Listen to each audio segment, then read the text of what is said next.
Denver, Colorado, with a spur into Montana. In years past, I have come to your town and told you the story of the Great Turtle Drive of '86. Told you the story of Oliver and the Fork, and if you missed that one, well, it was a rare beauty. The Settin horse, though. One day, Colonel Charlie Goodnight, an elegant figure, loped up to Oliver Loving's cabin in Old Taos, New Mexico, palisaded in those days. Oliver Loving owned the Remuda Inn and raised horses there. Well, Charlie Goodnight dismounted, knocked politely on the door, and after a few minutes of small talk, catching up with his old friend and companion, said, "Oliver, as you know, I am a prominent folk hero hereabouts, and I have some important folk hero business to get at.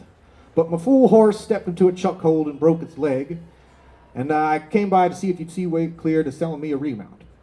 "Well, Charlie," said Oliver, "I've got an altogether fine beast on my hands. He's got good withers, good breeding, good blood, good wind, but you don't want him." "How's that, Oliver?" "Well, Charlie, as I said, he's a superb beast, but he's an egg-setting horse." "He's a what?" "He's an egg-setting horse, Charlie." "Why, damn you, Oliver Loving, for 50 years now I've put up with your rural ribaldries, your rockets rusticana, your fecal badinage. I'm not fixing to spend another 50 years putting up with it nohow. You sell me that damn horse. Egg-setting indeed." So he sold him the horse. Well, Charlie took off down the road in search of folk hero biz. Didn't get any further than the ranch at the end of the street when there was a nest of prairie chicken eggs on the other side of the fence. I'll tell you, that horse vaulted into the air one more time, sunfished once, and did a somersault, cast Charlie Goodnight to the ground, soared over that fence, and sat down on them eggs.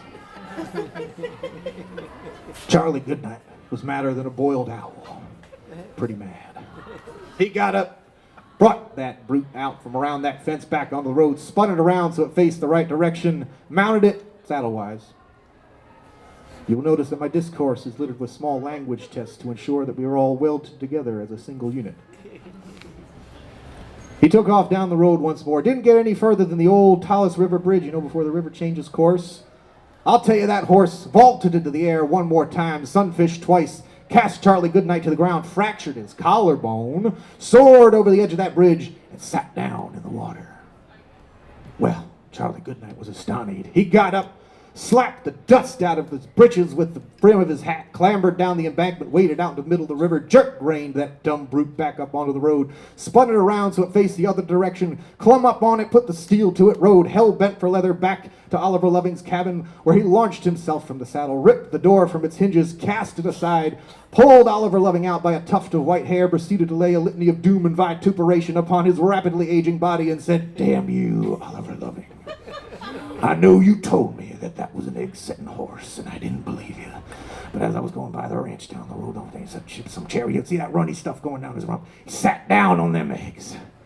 But as I was going by the old Taos River Bridge, before the river changes course, I tell you, that horse vaulted into the air one more time, sunfished twice, cast me to the ground, fractured my collarbone, soared over the edge of that bridge, and sat down in the water. And I want to know why." "Oh, Charlie," said Oliver Loving, "I forgot to tell you. Sits on fish, too."